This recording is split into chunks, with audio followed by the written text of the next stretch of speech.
Hello everyone, welcome once again to our channel. आज हम बात करेंगे कॉम्प्लेक्स नंबर्स की। कॉम्प्लेक्स नंबर क्या हैं, क्या क्या प्रॉपर्टीज़ हम इसमें अप्लाई कर सकते हैं, ये सब हमने डिस्कस करना है आज इस वीडियो में। ठीक है, इससे प्रीवियस जो वीडियोस हैं उसमें हमने पार्शियल फ्रैक्शन को डिस्कस किया था। अब हम स्टार्ट करते हैं कॉम्प्लेक्स नंबर्स। जैसा आपको नाम से ही लग रहा है कॉम्प्लेक्स का मतलब क्या है, पहले आप इस चीज़ को देखिए। हमने एक क्वाड्रेटिक इक्वेशन ली x² + 1 = 0। थोड़ा सा क्वाड्रेटिक इक्वेशन को रिमाइंड कीजिए। ax² + bx + c = 0। इस क्वाड्रेटिक इक्वेशन में जब आप रूट्स कैलकुलेट करते थे तो -b + -√b² - 4ac/2a by Shridharacharya method. Okay, roots के जो वैल्यूज़ हैं, एक में प्लस साइन काउंट होता है, एक में माइनस साइन। अगर सपोज नेचर ऑफ रूट्स की बात करें तो यहाँ पे हम d लेते हैं b² - 4ac, जिसको हम डिनोट करते थे डिस्क्रिमिनेंट। ओके, अगर ये वैल्यू आती है if d is greater than 0 then equation having real and unequal roots. ठीक है, दूसरी कंडीशन थी =0। अब =0 में क्या होता था, रियल भी होंगे और इक्वल भी होंगे। ठीक है, लेकिन जब हम लेते थे d इज़ लेस देन 0 तो हम यहाँ पे एक वर्ड लिखते थे नॉन रियल रूट्स। ठीक है जी, और इसको हम कर देते थे नेग्लेक्ट। अब ये नेग्लेक्ट नहीं करना है, इसी को हमें डील करना है। कैसे? सिंपल सा एग्जांपल हमने लिया। अगर मैं यहाँ से x² की वैल्यू फाइंड करूँ तो क्या मिलेगी मुझे? -1। ठीक है, तो x कितना हो जाता है मेरे पास? ±√-1। जहाँ भी अंडर रूट में नेगेटिव टर्म आ जाएगी तो इक्वेशन के रूट्स कैसे होंगे? Non real. इसका मतलब क्या है कि जब भी ये वैल्यू हमारे पास आ जाएगी किसी भी रियल नंबर के साथ तो वो बन जाएगी नॉन रियल। अब वो नॉन रियल में यहाँ पे हम यूज़ करेंगे आयोटा, स्मॉल i। इसकी वैल्यू लेंगे आप √-1। ठीक है, कुछ क्वेश्चंस तो हमारे पास इसी की पावर्स के अकॉर्डिंग सॉल्व करने होते हैं। जैसे अगर हम आयोटा स्क्वायर फाइंड करते हैं तो वो हमें मिल जाता है -1। ठीक है, कहीं पे मुझे आयोटा क्यूब फाइंड करना है तो इसको हम ब्रेक करेंगे आयोटा स्क्वायर इनटू आयोटा में, यानी आयोटा स्क्वायर इज -1 और इसको हम आयोटा से इनटू कर रहे हैं तो आंसर आ जाता है हमारा माइनस आयोटा। सपोज मुझे इसकी पावर 4 कैलकुलेट करनी है तो पावर 4 को मैं क्या लिख सकती हूँ? Iota square whole square, but this value is -1 और इसका स्क्वायर हो गया, ये बन गया +1। यानी आयोटा की मिनिमम पावर अगर हम 4 लेते हैं तो वैल्यू हमें मिलती है +1। तो अगर इससे हायर पावर मुझे कैलकुलेट करना है, सपोज कहीं पे मुझे 17 फाइंड करना है, तो कैसे करना है? पावर 4 से आप इसको डिवाइड कर दीजिए। 4 4 जा 16, लेकिन मेरे पास तो 17 है तो आयोटा की 1 पावर सेपरेट हो जाएगी। ये 1⁴ यानी 1 और आयोटा से इंटू किया तो आयोटा। सपोज मुझे यहाँ पे 16 फाइंड करना होता तो 16 को हम केवल क्या लिखेंगे? 1 के इक्वल। तो अगर इस टाइप का कोई क्वेश्चन आता है आपके पास आयोटा की पावर्स को कैलकुलेट करने के लिए तो आपने इस टाइप से उसको प्रोसीड करना है। ठीक है, अब हम बात करते हैं कॉम्प्लेक्स नंबर की। अब ये कॉम्प्लेक्स नंबर क्या होगा? कॉम्प्लेक्स का नोटेशन होता है हमेशा कैपिटल Z। किसी भी कॉम्प्लेक्स नंबर को हम मेंशन करते हैं Z से और ये वैल्यू मिलती है हमें x + iy के इक्वल। इन जनरल कोई भी कॉम्प्लेक्स नंबर आप कभी भी डिनोट करेंगे तो Z से आप उसको डिनोट करते हैं और हमेशा लिखेंगे x + iy की फॉर्म में। यहाँ पे ये x और y दोनों रियल नंबर्स हैं, लेकिन क्योंकि इसके साथ आयोटा मल्टीप्लाई में है तो ये बन जाता है नॉन रियल यानी इमेजिनरी। x को आप कहेंगे real part of z, real part of z, और डिनोट करते हैं आप RE और ब्रैकेट में लिख देते हैं z। बिल्कुल ऐसे ही y क्या है, इमेजिनरी पार्ट ऑफ z। कौन सा पार्ट है ये z का, इमेजिनरी पार्ट, ये इसका नोटेशन है। तो कॉम्प्लेक्स नंबर नाम क्यों दिया हमने, क्योंकि इसके दो पार्ट हैं, एक रियल पार्ट है और एक इसका इमेजिनरी पार्ट है, दोनों को कंबाइन किया है इसलिए वो बन गया कॉम्प्लेक्स, एक से ज़्यादा नंबर उसमें इन्वॉल्व है। ठीक है, अब कोई भी दो नंबर, सबसे पहले देखिएगा इसका कॉन्जुगेट।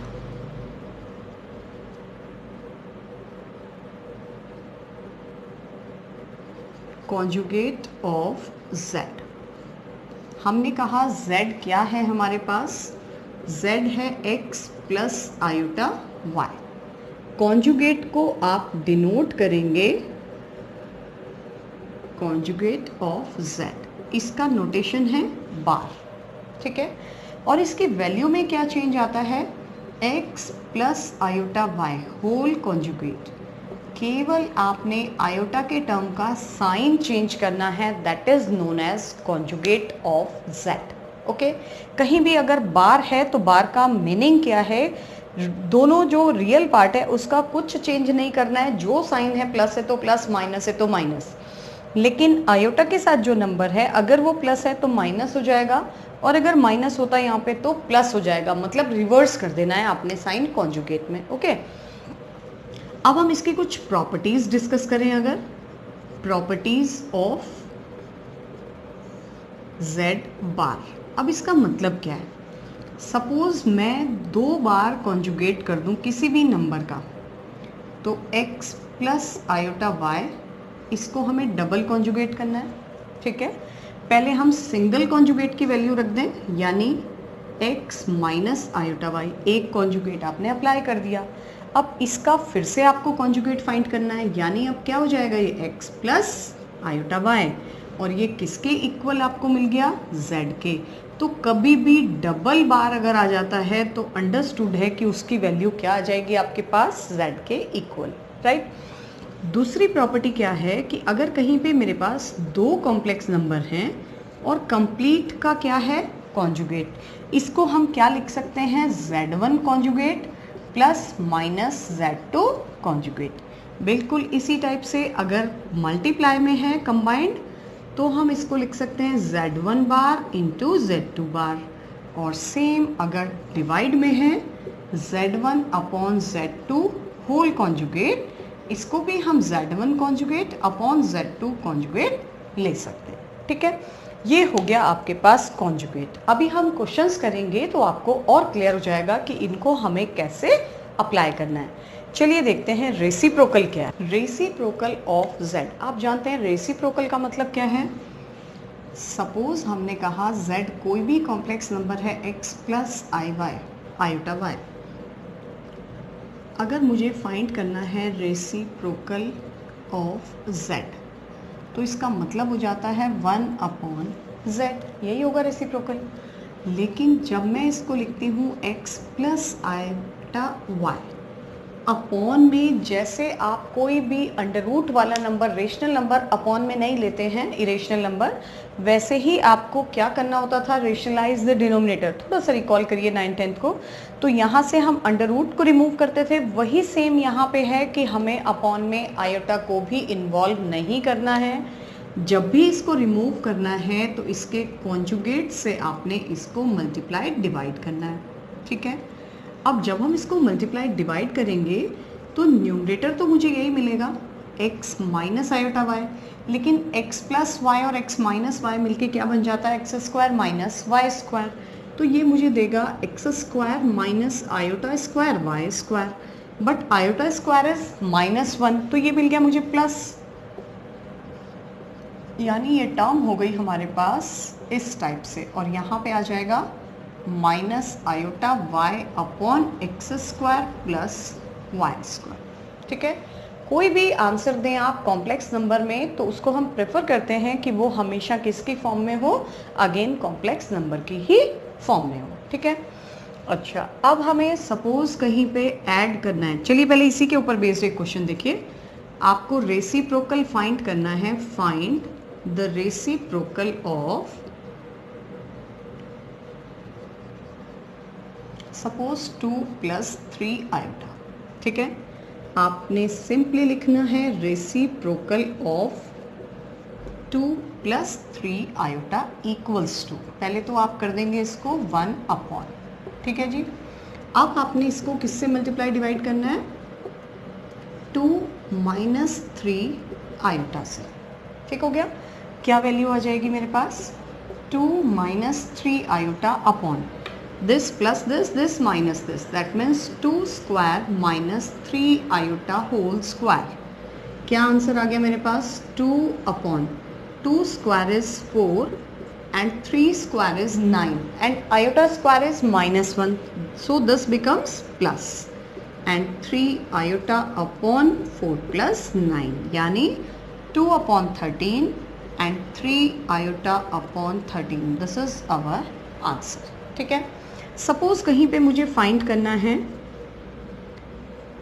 फाइंड 3 प्लस 4 आयोटा और यहाँ पे कॉन्जुगेट लगा है, तब इसका मतलब क्या है कि आपने इसका कॉन्जुगेट फाइंड करना है, यानी 3 माइनस 4 आयोटा। ओके, चलिए इसमें प्लस माइनस मल्टीप्लाई किस टाइप से हमें करना है वो भी देख लेते हैं। करना है सम, डिफरेंस, मल्टीप्लिकेशन और डिवीजन ऑफ कॉम्प्लेक्स नंबर्स। कैसे फाइंड करेंगे चलिए देखते हैं। सपोज z1 आपके पास है x1 प्लस आयोटा y1 और z2 आपके पास है x2 plus iota y2, right. सबसे पहले हम कैलकुलेट करते हैं इनका addition, x1 plus iota y1, x2 plus iota y2, यही होगी वैल्यू। रियल पार्ट क्या हो जाएगा इसका, x1 प्लस x2, इन दोनों को हमने एक साथ ले लिया, फिर आयोटा आप कॉमन कर दीजिए, y1 प्लस y2, बस ये आंसर हो जाएगा, ठीक है। अगर माइनस कैलकुलेट करना है तो क्या वैल्यू होगी, x1 plus iota y1 minus x2 minus iota y2। अब ये और ये रियल पार्ट हो गया, x1 माइनस x2, इन दोनों से अगेन आपने आयोटा को कॉमन किया, y1 माइनस y2, ठीक है। अगर मुझे प्रोडक्ट कैलकुलेट करना है z1 into z2, that means x1 plus iota y1 multiply by x2 plus iota y2, क्या वैल्यू आएगी। पहले आप x1 से इसको इंटू करेंगे, x1 x2, फिर आप x1 से इसको इंटू करेंगे आयोटा x1 y2, फिर आप इस टर्म को इससे इंटू करेंगे आयोटा y1 x2, और ये टर्म जब इससे इंटू होगा तो आयोटा स्क्वायर आपको मिलेगा y1 y2, लेकिन आयोटा स्क्वायर क्या हो जाता है, -1, तो ये टर्म और ये टर्म क्या बन जाएगी मेरे पास, x1 x2 minus y1 y2, इन दोनों से हमने आयोटा को कॉमन किया, x1 y2 plus y1 x2, ठीक है। अगर मुझे इसका रियल पार्ट फाइंड करना है तो क्या लिखेंगे हम, what is real part, this is real part, okay. तो ये बन जाएगा मेरे पास x1 x2 minus y1 y2, ठीक है। What is x1, x1 is real part of z1, तो हम इसको ऐसा भी लिख सकते हैं, real part of z1 real part of z2 minus imaginary part of z1 into imaginary part of z2। Suppose मुझे यहाँ पे इमेजिनरी पार्ट फाइंड करना है प्रोडक्ट का, तब क्या वैल्यू होगी, इमेजिनरी मीन्स जो i का मल्टीपल है, x1 y2 plus y1 x2, क्या वैल्यू हो जाएगी, real part of z1 into imaginary part of z2, then imaginary of z1 and real of z2, right. बिल्कुल इसी टाइप से अगर मुझे z1 अपॉन z2 फाइंड करना है तो हम कैसे फाइंड करते हैं, x1 plus iota y1 upon x2 plus iota y2, लेकिन अपॉन से फिर आपने आई को क्या करना है, आयोटा को रिमूव करना है, कैसे, कॉन्जुगेट से मल्टीप्लाई डिवाइड करके, ठीक है। अब हमने क्या करना है, इन दोनों को मल्टीप्लाई कर देना है और ये अपॉन में आपको दे देगा x² plus y x2² plus y2²। तो ये जो वैल्यू हमें मिल जाएगी आफ्टर सिंप्लीफिकेशन, डिनोमिनेटर तो हो जाएगा हमारा x2 स्क्वायर y2 स्क्वायर, और न्यूमरेटर में क्या क्या वैल्यूज़ आ जाएंगी, सिंपल जैसे हमने अभी प्रोडक्ट किया है बिल्कुल वैसे ही हम इसको कैलकुलेट कर सकते हैं, x1 x2, और ये जब टर्म इसके साथ इंटू होगा तो ये प्लस हो जाएगा y1 y2, फिर ये टर्म इसके साथ इंटू होगा, आयोटा कॉमन, y1 x2 और y2 x1, ठीक है। ये रियल पार्ट हो जाएगा, ये इमेजिनरी पार्ट हो जाएगा, राइट। अब देखिएगा कि हम इसके क्वेश्चंस किस टाइप से सॉल्व करते हैं। कुछ क्वेश्चंस हैं हमारे पास, सिंप्लीफाइड फॉर्म में हमें इनको कन्वर्ट करना है। फर्स्ट क्वेश्चन देखते हैं पहले। सिंपल हमने 3 से इंटू किया, 3 7 जा 21, 3 7 जा 21 iota plus 7 iota and 7 iota into iota, iota square, ठीक है। क्या वैल्यू आ गई मेरे पास, 21 आयोटा स्क्वायर इज -1, यानी 21 माइनस 7, 21 प्लस 7 यानी 28 iota. Now answer is 14 plus 28 iota, this is our answer, ठीक है। नेक्स्ट है हमारे पास 1 माइनस आयोटा होल पावर 4, इसको कैसे सिंप्लीफाई करें, पहले हम लिख देते हैं 1 माइनस आयोटा होल स्क्वायर, और फिर इसका वापस हम क्या कर देंगे, स्क्वायर, ठीक है। होल स्क्वायर का क्या फॉर्मूला होता है, 1 plus iota square minus 2 iota and then square, but iota square is -1, so these two terms are cancel out, we have only -2 iota whole square, ठीक है जी।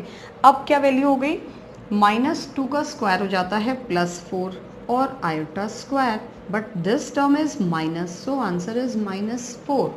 चलिए जी, नेक्स्ट क्या है हमारे पास, नेक्स्ट है होल क्यूब।